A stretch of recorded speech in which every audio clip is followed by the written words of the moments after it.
Hello friends, வணக்கம். Welcome back to Deep's Tamil Kitchen. So இன்னைக்கு வந்து நாம என்ன வீடியோ பார்க்க போறோம் அப்படினா pregnancy tips, ஸ்பெசிஃபிக்கா வந்து food diet. So pregnancy related வீடியோல வந்து அதிகமான request இந்த food dietக்கு தான் வந்திருக்குங்க. இதுக்கு அப்புறமா வந்து hospital packing நிறைய பேர் கேட்டிருக்கீங்க. அதுக்கு அப்புறம் baby food கேட்டிருக்கீங்க. cloth diaper பத்தி கேட்டிருக்கீங்க. So எல்லா வீடியோஸும் one by one பார்க்கலாம். So இன்னைக்கு வந்து நாம pregnancy tipsல food diet என்ன மாதிரி நீங்கள் ஃபாலோ பண்ணலாம் அப்படின்றத பார்க்கலாம். ஸோ வீடியோ ஸ்டார்ட் பண்ணுறதுக்கு முன்னாடி ஒரு விஷயம் சொல்லிடுறேன். நான் வந்து இந்த வீடியோவில் ஷேர் பண்ணிக்க போகிற டிப்ஸ் ஆர் அட்வைஸ் எதுவாக இருந்தாலும் எல்லாமே வந்து நான் ஃபாலோ பண்ணது. அதாவது 2 குழந்தைங்களுக்கு அம்மா அப்படின்ற முறையிலையும் 2 தடவையுமே வந்து த்ரூ அவுட் த ப்ரெக்னன்சி நான் வந்து ஹெல்த்தியாக தான் இருந்தேன். ஈவன் வந்து டெலிவரி வந்து நார்மல் டெலிவரி அப்புறம் வந்து கொஞ்சம் வெயிட் கெய்னிங் இருந்தது. அப்புறம் அது டயட் வந்து கொஞ்சம் குறைச்சாச்சு. ஸோ நிறையா பேர் வந்து ஃபுட் டயட் ரெக்வஸ்ட் பண்ணியிருந்தீங்க. ஸோ ஒரு நல்ல சிஸ்டராக நல்ல ஒரு ஃப்ரெண்டாக எனக்கு தெரிஞ்ச டிப்ஸை வந்து உங்கள் கூட ஷேர் பண்ணிக்கிறேன். ஸோ நான் சொல்ல போகிற எல்லா டிப்ஸும் அட்வைஸுமே வந்து என்னோடய அம்மா, அப்புறம் அத்தை, பெரியம்மா, சித்தி, அம்மாயி, அப்புறம் வந்து டாக்டர், அப்புறம் மேகசைனில் நான் படித்தது அப்படின்னு சொல்லிட்டு இந்த மாதிரி ஓவராலாக எல்லாமே சேர்த்து தான் என்னோடய டயட் நான் ஃபாலோ பண்ணினேன். ஸோ அதை தான் உங்க கூட ஷேர் பண்ணிக்க போகிறேன். கண்டிப்பாக வந்து ப்ரெக்னெண்ட்டாக இருக்க எல்லாத்துக்குமே இந்த வீடியோ வந்து ஹெல்ப்ஃபுல்லாக இருக்கும்னு நம்புகிறேன். ஸோ உங்களோட சிஸ்டர்ஸ், கசின்ஸ், ஃப்ரெண்ட்ஸ் யார் கன்சீவாக இருந்தாங்கனாலும் மறக்காமல் அவங்க கூட இந்த வீடியோவை ஷேர் பண்ணிக்கோங்க. ஸோ இப்போ வாங்க ஃபுட் டயட் என்ன மாதிரி ஃபாலோ பண்ணுறதுன்னு பார்க்கலாம். ஸோ ஃபர்ஸ்ட் ஆஃப் ஆல் வந்து ப்ரெக்னென்ட் டைமில் ஃபுட் டயட் ஃபாலோ பண்ணுறது அப்படின்னாவே வந்து ரொம்ப ஹெல்த்தியாக சூஸ் பண்ணணும், ப்ளஸ் ரொம்ப கேர்ஃபுல்லாகவும் நம்ம சூஸ் பண்ணணும். அதுக்காக டயட்டை வந்து ரொம்ப ஸ்ட்ரெஸ்ஃபுல்லாக எடுத்துக்காதீங்க. ஓகே, இது வந்து என்னோடய ஃபஸ்ட் அட்வைஸ். லைக் எப்பயுமே கேர்ஃபுல்லாக இருக்கலாம் ஃபுட் சூஸ் பண்ணுறதுல, பட் ஸ்ட்ரெஸ்ஸாக எடுத்துக்காதீங்க சாப்பிட்ற விஷயத்த. என்ன சொல்கிறேன் அப்படின்னா, இந்த பிளேட்டில் வந்து இந்த சைடு ஒரு கோபி 65 லைக் காலிஃப்ளவர் 65 இருக்குது, இந்த சைடு ஃப்ரூட் சலாட் இருக்குன்னா நம்ம கண்ணு வந்து அதிகம் காலிஃப்ளவர் 65 பக்கம் தான் போகும். ஸோ இங்கே வந்து ஸ்ட்ரெஸ் என்ன அப்படின்னு பார்த்தீங்கன்னா, ஐயோ காலிஃப்ளவர் 65 சாப்பிட முடியலையே, ஐயோ இது மிஸ் பண்ணுறேன் அப்படின்றது வந்து ஸ்ட்ரெஸ்ஸு. ஓகே, அது சாப்பிடக்கூடாது, டீப் ஃப்ரைடு, நம்மளுக்கு வந்து வெயிட் அதிகமாகும், குழந்தைக்கு நல்லதில்லை, நம்ம ஃப்ரூட் சலாட் சாப்பிட்லாம் அப்படின்னு நம்ம நினைக்கிறது வந்து ரொம்ப கேர்ஃபுல்லாக, ரொம்ப வந்து என்ன சொல்கிறது, ஸ்மார்ட்டாக நம்ம திங்க் பண்ணி சூஸ் பண்ணுறது. ஸோ இது ரெண்டுக்குமே ரொம்ப வித்தியாசம் இருக்குது. அதனால் ப்ரெக்னென்சி டைமில் நீங்கள் வந்து ஃபுட் டயட்டை சூஸ் பண்ணுறதுக்கு முன்னாடி, ஃபுட் டயட் ஃபாலோ பண்ணுறதுக்கு முன்னாடி உங்கள் மைண்ட் அப்புறம் உங்களோட ஹார்ட் எல்லாத்தையுமே வந்து கண்ட்ரோலாக வச்சுக்கோங்க. அதாவது நாம் அன்ஹெல்தி ஃபுட்டை சாப்பிடக்கூடாது அப்படின்னு வச்சுக்கோங்க. ஐயோ சாப்பிடக்கூடாது அப்படின்றத விட சாப்பிட்றது நல்லதில்லை, அதை நம்ம அவாய்ட் பண்ணணும் அப்படின்ட்டு ரொம்ப வந்து கேஷுவலாக அதை எடுத்துக்கோங்க, ஸ்ட்ரெஸ்ஃபுல்லாக எடுத்துக்காதீங்க. ஓகேவா? இப்போலாம் நான் என்ன சொல்ல வரேன் அப்படின்னா, ப்ரெக்னென்சி டைமில் நீங்கள் இருக்க போகிற டயட்டில் உங்களுக்கு பிடிச்ச சில ஃபுட்டை வந்து நீங்கள் அவாய்ட் பண்ண வேண்டியது இருக்கும். ஸோ அதை வந்து நீங்கள் ரொம்ப ஸ்ட்ரெஸ்ஃபுல்லாக எடுத்துக்க வேணாம், ரொம்ப கேர்ஃபுல்லாக வேணாம், ரொம்ப கேஷுவலாக வந்து அக்செப்ட் பண்ணிக்கோங்க. அது வந்து உங்களுக்கும் ப்ளஸ் உங்கள் குழந்தைக்கும் ரொம்ப நல்லது அப்படின்றத உங்கள் மைண்டில் செட் பண்ணிக்கோங்க. ஸோ தட் வந்து உங்கள் த்ரூ அவுட் யுவர் ப்ரெக்னென்சி வந்து ஃபுட் டயட்டை நீங்கள் ரொம்ப ஜாலியாக என்ஜாய் பண்ணி சாப்பிட்லாம். ஓகேவா?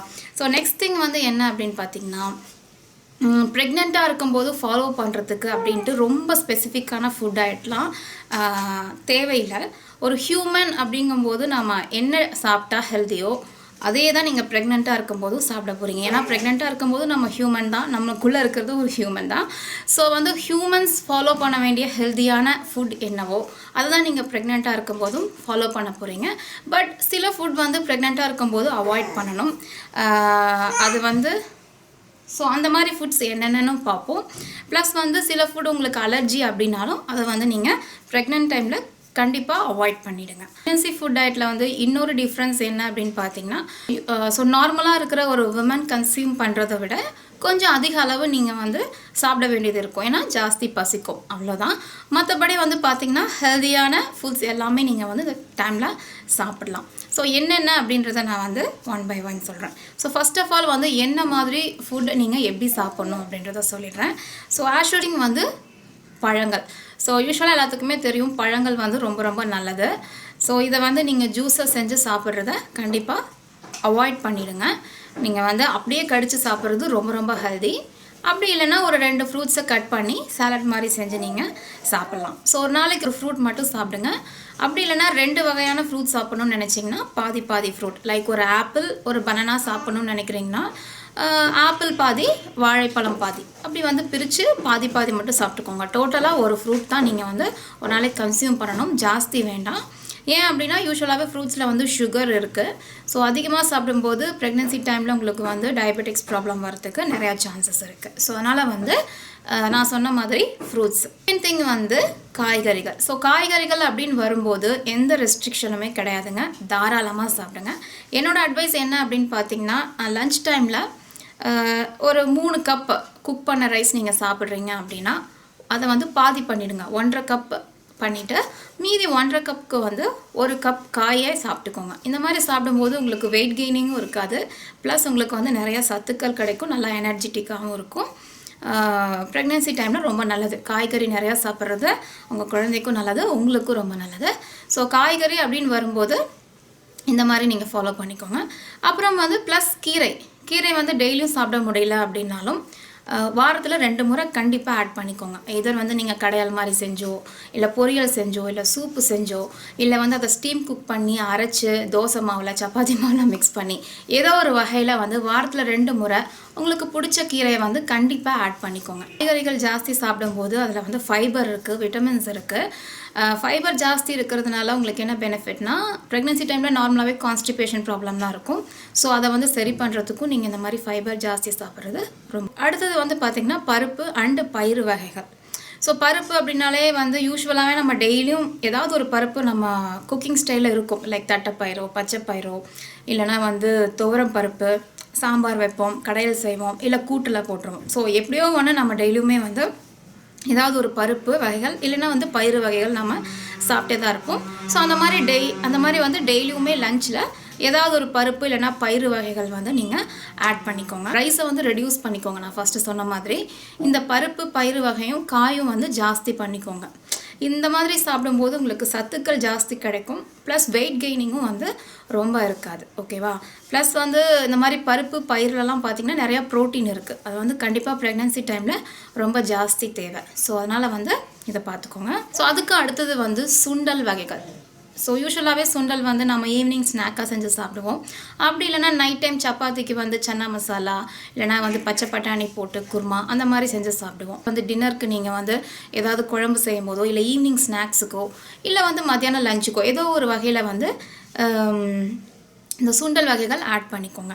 அதே மாதிரி வந்து இந்த சுண்டல் இல்லை பயிறு வகைகளை வந்து நீங்கள் ஊற வச்சு முளைக்கட்டி அந்த மாதிரி மார்னிங் பிரேக்ஃபாஸ்ட்டுக்கு கூட நீங்கள் சாப்பிடலாம். லைக் வந்து நீங்கள் 3 இட்லி சாப்பிட்றீங்கன்னா 2 இட்லி சாப்பிட்டுட்டு 1 இட்லிக்கு வந்து ஒரு கை அளவுக்கு ஸ்ப்ரவுட்ஸ் அந்த முளைக்கட்டின பயிரை நீங்கள் சாப்பிட்லாம். ஸோ அந்த மாதிரி சாப்பிடும்போது உங்களுக்கு ப்ரோட்டீன் நிறையா கிடைக்கும், நல்லா பெனிஃபிட்டாக இருக்கும். ஸோ அதுக்கு அடுத்து சிறுதானிய வகைகள். இதுவும் வந்து ரைஸு அப்புறம் வந்து கோதுமை, இது ரெண்டுமே வந்து ரெகுலராக நம்ம ஊரில் இருக்கிற ஃபுட் ஸ்டைல். ஸோ இதுவே ஜாஸ்தி சாப்பிடாமல் கொஞ்சம் சிறுதானியம் ஜாஸ்தி ஆட் பண்ணிக்கோங்க. ஓகேவா? ஸோ சிறுதானியம்னா லைக் ராகி, கம்பு, அப்புறமா வந்து இந்த இது என்னது திணை, சாமை, இதெல்லாம் வந்து நீங்கள் சாப்பிட்லாம். இதில் வந்து நீங்கள் தோசை செய்யலாம், இல்லைனா இட்லி செய்யலாம், இல்லைனா வந்து உப்புமா மாதிரி செஞ்சு சாப்பிட்லாம். ஸோ இந்த மாதிரி சிறுதானிய வகைகளும் வந்து உங்களோட டெய்லி ரொட்டீனில் ஆட் பண்ணிக்கோங்க. ரைஸு சப்பாத்தி அப்படியே இருக்கிறத விட இந்த மாதிரி சிறுதானியத்தையும் கொஞ்சம் ஆட் பண்ணிக்கிறது ரொம்ப நல்லது. அதுக்கும் அடுத்தது வந்து நான்வெஜ். ஸோ நான்வெஜ் வந்து பார்த்திங்கன்னா ஓகே, நான் எப்படி ஃபாலோ பண்ணேன் அப்படின்னு பார்த்திங்கன்னா வீக்லி ஒன்ஸ் தான் நான்வெஜ். நான் ரொம்ப வந்து நான்வெஜ் பிரியெல்லாம் கிடையாது. அதனால் வந்து வீக்லி ஒன்ஸ், ஒரு வீக்கு சிக்கன், ஒரு வீக் மட்டன் அந்த மாதிரி சாப்பிட்டுக்கலாம். யூஸ்வலாகவே வந்து சீ ஃபுட்ஸ் வந்து ப்ரெக்னென்சி டைமில் அவாய்ட் பண்ணணும்னு சொல்லுவாங்க. அதனால் வந்து ஃபிஷ் சாப்பிட்றத அவாய்ட் பண்ணிக்கோங்க. நெக்ஸ்ட்டு வந்து பார்த்திங்கன்னா பால். ஸோ பால் வந்து எப்படி நீங்கள் எடுத்துக்கலான்னா, ரிச் இன் கால்சியம். கண்டிப்பாக வந்து ப்ரெக்னென்சி டைமில் கால்சியம் வந்து ரொம்ப ரொம்ப அதிகம் உங்களுக்கு தேவை. உங்கள் போன்ஸுக்கும் சரி, குழந்தையோட போன்ஸும் நல்லா ஸ்ட்ராங்காக இருக்கிறதுக்கு கண்டிப்பாக நிறையா சாப்பிடணும். ஸோ வந்து பால் வந்து நீங்கள் எப்படி கன்சியூம் பண்ணலான்னா ஒரு நாளைக்கு அட்லீஸ்ட் ஒரு 600 ml, காலையில் 200 ml, ஆஃப்டர்நூன் ஈவினிங் ஒரு 200, அப்புறம் நைட்டு 200 ml அதெல்லாம் கன்சியூம் பண்ணுங்கள். அது போக கால்சியம் ரிச்சான மற்ற ஃபுட்ஸ் லைக் தயிர், மோர், பன்னீர் அந்த மாதிரி கால்சியம் ரிச் ஃபுட்ஸ் கண்டிப்பாக வந்து நிறையா சாப்பிடுங்க. ஓகேவா? ஸோ அடுத்தது வந்து என்ன மாதிரி ஃபுட்ஸை நீங்கள் அவாய்ட் பண்ணணும் அப்படின்றத பார்ப்போம். ஸோ அவாய்ட் பண்ண வேண்டிய ஃபுட்ஸில் வந்து first of all junk food and deep fried food வேண்டவே வேண்டாம். ஏன் அப்படின்னா ஆப்வியஸாக அதில் எந்த சத்தும் கிடையாது. ப்ளஸ் உங்கள் வெயிட் கெயின் ஆகிறது இல்லாமல் குழந்தையோட வெயிட்டும் கெயின் ஆயிடுச்சு அப்படின்னா அப்புறம் நார்மல் டெலிவரி ஆகிறது ரொம்ப ரொம்ப டஃப் ஆகிடும். அதனால் வந்து ஜங்க் ஃபுட், டீப் ஃப்ரைட் ஃபுட்னால் நம்ம ஆயிலில் போட்டு பொரித்து சாப்பிட்ற அப்பளத்தில் ஆரம்பிச்சு பஜ்ஜி, போண்டா, சமோசா அது எல்லாத்தையுமே வந்து அவாய்ட் பண்ணிடுங்க. ஸோ யூஸ்வலாகவே வந்து நீங்கள் ரெகுலர் குக்கிங்கில் ஆயில் கன்சப்ஷன் கொஞ்சம் கம்மி பண்ணிக்கோங்க. யூஸ்வலாக பண்ணுறதை விட கம்மியாக சாப்பிட்டுக்கோங்க, அதான் ரொம்ப நல்லது. ஸோ வந்து junk food, deep fried food avoid பண்ணிக்கோங்க. அதே மாதிரி கடையில் வைக்கிற கேண்டு, ப்ராசஸ்டு, பேக்டு ஃபுட்டை வந்து அவாய்ட் பண்ணிடுங்க. அதில் எல்லாமே ப்ரிசர்வேட்டிவ்ஸ் இருக்குது, ஆடட் கலர்ஸ் இருக்குது. ஸோ அது எதுவுமே வந்து உங்களுக்கும் நல்லதில்லை, குழந்தைக்கும் நல்லதில்லை. ஸோ பேக்டு, கேண்டு, ப்ராசஸ்ட், அதே மாதிரி ரெடிமேட் ஃபுட்ஸு 5 நிமிஷம் தண்ணியில் போட்டால் எடுத்து சாப்பிட்றது, இதெல்லாம் வந்து கன்ஃபார்மாக வந்து அவாய்ட் பண்ணிடுங்க, எடுக்கவே வேண்டாம். அதுக்கும் அடுத்தது வந்து பார்த்திங்கன்னா ஆப்வியஸாக எல்லாத்துக்குமே தெரிஞ்சது தான் இது, இருந்தாலும் சொல்லிடுறேன். வெளியில் போய் சாப்பிட்றதையும் அவாய்ட் பண்ணிக்கோங்க. அவுட் சைடில் ஹோட்டலில், ரெஸ்டாரண்ட்டில் சாப்பிட்றது. ஏன்னா யூஸ்வலாகவே வந்து நம்ம சொல்லுவோம் இல்லையா, ஹோட்டல் ஃபுட் உடம்புக்கு நல்லது இல்லைன்ட்டு. போல் டீ, காஃபி வந்து ஜாஸ்தி குடிக்கிறத அவாய்ட் பண்ணிக்கோங்க. கடையிலேருந்து வாங்கி குடிக்கிற ஜூஸஸ், கேனில் பேக்கிங் ஆகி வருது இல்லையா, அந்த மாதிரி ஜூஸஸும் வந்து ப்ரெக்னென்சி டைமில் அவாய்ட் பண்ணிக்கோங்க. மந்த்லி ஒன்ஸ் நீங்கள் ட்ரஸ்ட் பண்ணுற ரெஸ்டாரண்ட்டில் ஏதோ மந்த்லி ஒன்ஸ் சாப்பிட்லாம். அதுவும் ரொம்ப கேர்ஃபுல்லாக வந்து ஐட்டம்ஸ் சூஸ் பண்ணி சாப்பிடுங்க. ஃபுட் பாய்சனோ அந்த மாதிரி எதுவும் ஆகாத பார்த்துக்கோங்க. ஸோ ஃபுட் பாய்சன் ஆகிறது பெரிய விஷயம் இல்லை, அது வந்து ஏதோ டேப்லெட் சாப்பிட்டு சரி பண்ணிடும். பட் வந்து அந்த டைமில் நாம் கஷ்டப்படுறது இல்லாமல் நம்மளுக்குள்ளே இருக்கிற பேபியும் சேர்ந்து கஷ்டப்படும். ஸோ அதனால் வந்து அவுட் சைட் ஃபுட்டை மேக்ஸிமம் அவாய்ட் பண்ணிடுங்க. உங்களுக்கு பிடிச்ச ஃபுட்டை வந்து நீங்கள் வீட்லேயே செஞ்சு சாப்பிடுங்க. என்ன ப்ராப்ளம், தீப்ஸ் தமிழ் கிச்சன் ரெசிபீஸே நீங்கள் பார்த்து நீட்டாக வீட்லேயே ட்ரை பண்ணி சாப்பிடுங்க. ஸோ அப்படின்னா என்ன, இந்த பஜ்ஜி, போண்டா, சமோசா நான் வந்து இந்த மாதிரி ஸ்நாக் ஐட்டம்ஸ் த்ரூஅவுட் த ப்ரெக்னன்சி சாப்பிடக்கூடாது அப்படின்னு கேட்க வேணாம். ஏன்னா நானே வந்து அப்படிலாம் இருக்கல, சாப்பிட்லாம். ஏன்னா அந்த அளவுக்கு நம்ம ஸ்ட்ரெஸ் பண்ணிக்க தேவையில்லை. லைக் 2 weeks ஒன்ஸு உங்களுக்கு பிடிச்ச ஸ்நாக்கை லைக் பஜ்ஜியோ, போண்டாவோ, இல்லை வந்து சமோசா, அந்த மாதிரி எதாக இருந்தாலும் ஓகே, வீட்லேயே நீங்கள் ப்ரிப்பேர் பண்ணி சாப்பிட்லாம். வாரத்தில் ஒரு 2 weeks ஒன்ஸு சாப்பிடுங்க. ஓகே. அதே மாதிரி ஸ்வீட்டும் வந்து பார்த்திங்கன்னா ஏதாவது உங்களுக்கு பிடிச்ச ஒரு ஸ்வீட்டை 2 weeks ஒன்ஸு சாப்பிட்டுக்கோங்க. அதுக்காக அப்படியே ஃபுல்லாக அவாய்ட் பண்ணிவிட்டு ரொம்ப ஸ்ட்ரெஸ்ஸாக எடுத்துக்காங்கன்னா ரொம்ப கரெக்டாக ஒரு 2 உடல் சூட்டை வந்து ஜாஸ்தி பண்ணுற மாதிரி ஃபுட்டை அவாய்ட் பண்ணிக்கோங்க. என்ன அப்படின்னா லைக் நம்ம ஊரில் பொதுவாகவே சொல்லுவாங்க இல்லையா, பப்பாயா வந்து சாப்பிட்டா அபார்ட் ஆகும் அப்படின்னு சொல்லிட்டு.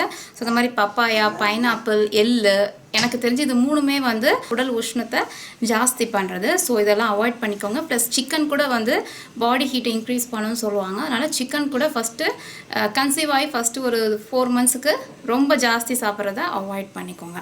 ஸோ எனக்கு தெரிஞ்சு இந்த 3 ஃபுட்டு தான். அப்பார்ட் ஃப்ரம் தட் உங்களுக்கு தெரிஞ்சு வேறு ஏதாவது food first 3 to 4 months consume பண்ணுறது கெட்டது அப்படின்னா மறக்காமல் கீழே கமெண்ட் பண்ணுங்கள். ஸோ தட் மற்ற ப்ரெக்னெண்ட்டாக இருக்கிற லேடிஸ்க்கு வந்து அது ரொம்ப ஹெல்ப்ஃபுல்லாக இருக்கும். இது வரைக்கும் நீங்கள் பார்த்தது வந்து ஃபுட்ஸ் டு ஈட், அப்புறம் ஃபுட்ஸ் டு அவாய்ட் அப்படின்னு சொல்லிட்டு ஒரு ஹியூமன் வந்து ஒரு ஹெல்த்தியான ஃபுட் டயட் ஃபாலோ பண்ணணும்னா என்னெல்லாம் ஃபாலோ பண்ணுவாங்களோ அதை தான் வந்து ப்ரெக்னென்ட்டுக்கு ஃபாலோ பண்ணணும் அப்படின்னு சொல்லிட்டு அதையெல்லாம் நான் வந்து உங்களுக்கு சொல்லியிருந்தேன். இப்போ நீங்கள் பார்க்க போகிறது வந்து ஜென்ரலான டிப்ஸ்ன்னு சொல்லலாம். லைக் வந்து ப்ரெக்னெண்ட்டாக இருக்கும்போது நான் ஸ்பெசிஃபிக்காக ஃபாலோ பண்ண சில ஃபுட் ஐட்டம்ஸ் மட்டும் நான் உங்களுக்கு சொல்கிறேன். இதை வந்து நீங்கள் டெய்லி ஃபாலோ பண்ணிக்கலாம், இல்லை வந்து 2 days ஒன்ஸ் அந்த மாதிரி ஃபாலோ பண்ணிக்கோங்க. ப்ரெக்னென்ட்டுக்கு அயன், இரும்பு சத்து ரொம்ப ஜாஸ்தி தேவை. அதனால் வந்து டெய்லியும் 2 dates இல்லைனா 2 அத்திப்பழம் இது சாப்பிடுங்க. இது வந்து இரும்பு சத்து அதிகம் இருக்குது. ப்ளஸ் உங்களோட ரத்தம்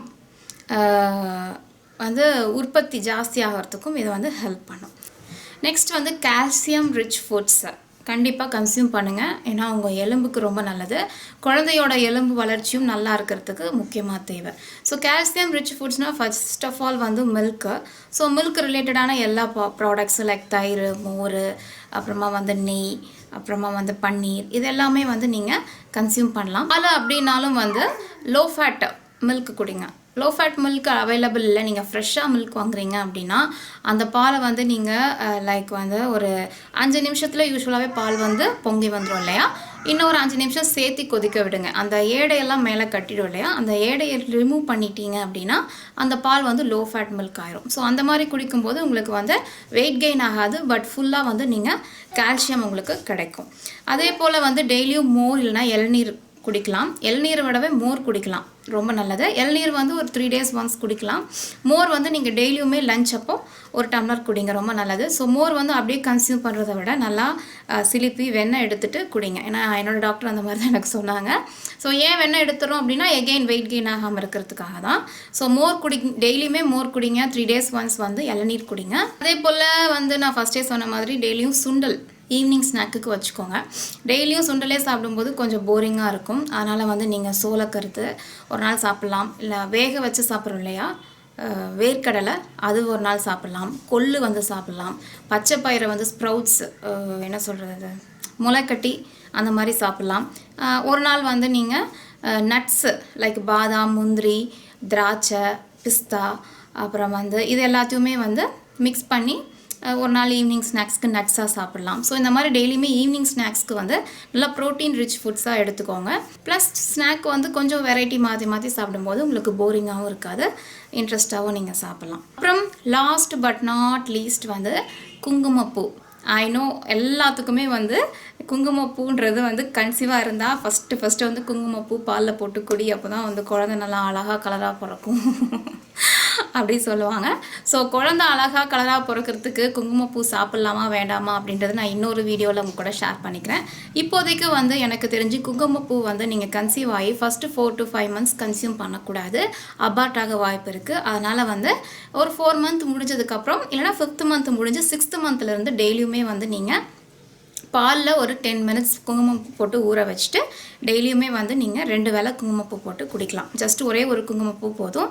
ஒரு நாளைக்கு 2 குங்குமப்பூ பாலில் போட்டு காலையில் நைட்டு நீங்கள் குடிக்கலாம். ஸோ ஓவராலாக வந்து பார்த்திங்கன்னா ப்ரெக்னெண்ட்டாக இருக்கும்போது நீங்கள் வந்து ரொம்ப கேர்ஃபுல்லாக கவனிக்க வேண்டியது ஸ்வீட் சாப்பிட வேண்டாம், ஏன்னா சுகர் வர வாய்ப்பு இருக்குது. உப்பு வந்து ரொம்ப கரெக்டாக போட்டு சாப்பிடுங்க, ப்ரெஷர் வரத்துக்கு சான்சஸ் இருக்குது. அடுத்தது டீப் ஃப்ரைட் ஃபுட்ஸு சாப்பிடாதீங்க, வெயிட் கெயின் ஆகிறதுக்கு சான்சஸ் இருக்குது. அது அப்பார்ட் ஃப்ரம் தட் உங்களுக்கு ஏதாவது ஃபுட் அலர்ஜி இருக்குன்னா அந்த ஃபுட்ஸையும் கண்டிப்பாக அவாய்ட் பண்ணிவிடுங்க. அதுக்கப்புறமா வந்து சம்மர் சீசன்னாக குளிர்ச்சியாக இருக்க ஃபுட்ஸ் நிறையா சாப்பிடுங்க. அவ்வளோதான். ஸோ அவ்வளோதாங்க. இதுதான் வந்து நான் ப்ரெக்னெண்ட்டாக இருந்தபோது ஃபாலோ பண்ணின ஃபுட் டயட். ஹோப்ஃபுல்லி உங்கள் எல்லாத்துக்குமே வந்து இந்த வீடியோ ஹெல்ப்ஃபுல்லாக இருந்திருக்கும்னு நினைக்கிறேன். ஸோ எனக்கு தெரிஞ்சு நான் என்ன மாதிரி ஃபுட் டயட் ஃபாலோ பண்ணினேனோ அது எல்லாத்தையும் உங்கள் கூட ஷேர் பண்ணிட்டேன். கண்டிப்பாக வந்து நெக்ஸ்ட் வீடியோ வந்து நெக்ஸ்ட் வீடியோ வந்து உங்களுக்கு டெலிவரி டியூ டேட் வந்து பக்கமாக வந்துடுச்சு. ஸோ ஹாஸ்பிட்டலுக்கு என்னென்ன பேக்கில் பேக் பண்ணணும் அப்படின்ற வீடியோ நம்ம பார்ப்போம். ஸோ வந்து stay tune to Deeps Tamil kitchen. இந்த வீடியோ பார்த்ததுக்கு ரொம்ப ரொம்ப தேங்க்ஸ். இது யூஸ்ஃபுல்லாக இருந்தது அப்படின்னா மறக்காமல் லைக் பண்ணுங்கள், சேனலுக்கு புதுசுனா சப்ஸ்கிரைப் பண்ணுங்கள். இன்னொரு இன்ட்ரெஸ்டிங்கான சூப்பரான வீடியோவோட உங்களை சீக்கிரமாக சந்திக்கிறேன். பாய்.